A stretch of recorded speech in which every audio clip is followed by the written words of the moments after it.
Assalamualaikum warahmatullahi wabarakatuh.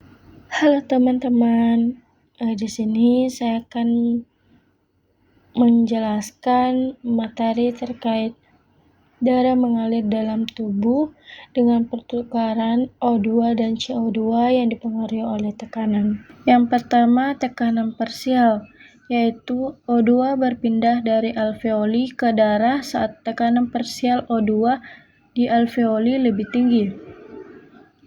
Sedangkan CO2 keluar dari darah ke alveoli ketika tekanan parsial CO2 di darah lebih tinggi. 2. Difusi, yaitu gas berpindah dari daerah dengan tekanan lebih tinggi ke daerah dengan tekanan lebih rendah. Ini memungkinkan O2 masuk ke dalam darah dan CO2 dikeluarkan. Dan ketiga, sistem peredaran darah, yaitu setelah pertukaran gas, darah O2 didistribusikan ke seluruh tubuh, sedangkan darah CO2 kembali ke paru-paru untuk dibuang.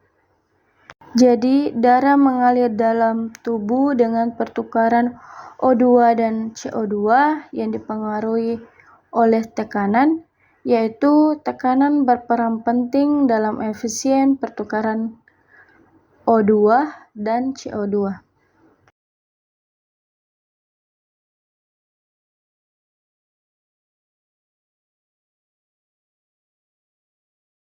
Assalamualaikum warahmatullahi wabarakatuh.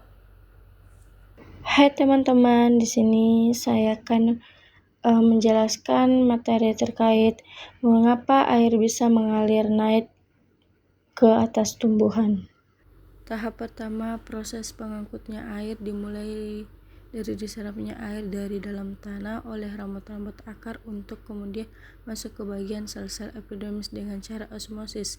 Berikutnya, air akan melewati lapisan korteks kemudian menuju endodermis dan persikelnya. Air masuk ke dalam jaringan silam yang berada di bagian tengah akar kemudian diangkut ke atas melalui silam batang menuju daun melalui silam daun untuk diolah sebagai bahan baku fotosintesis. Naiknya air dari akar ke daun disebabkan karena adanya daya kapilaritas pada batang sehingga air dapat dengan mudah terangkut ke bagian tumbuhan lainnya yang posisinya lebih tinggi dari akar dan bahkan ke bagian tubuh tumbuhan lainnya.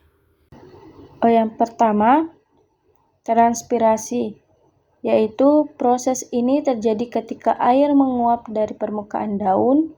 Ketika air menguap, tekanan di dalam daun menurun, menciptakan daya hisap yang menarik dari akar ke atas melalui silam.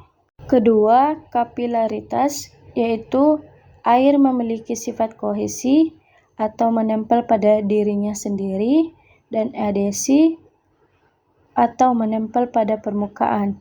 Ini memungkinkan air bergerak naik melalui sel-sel silam secara vertikal meskipun melawan gaya gravitasi. Dan ketiga, tekanan akar, yaitu akar tumbuhan juga menyerap air dari tanah yang menciptakan tekanan yang membantu mendorong air naik ke bagian atas tumbuhan.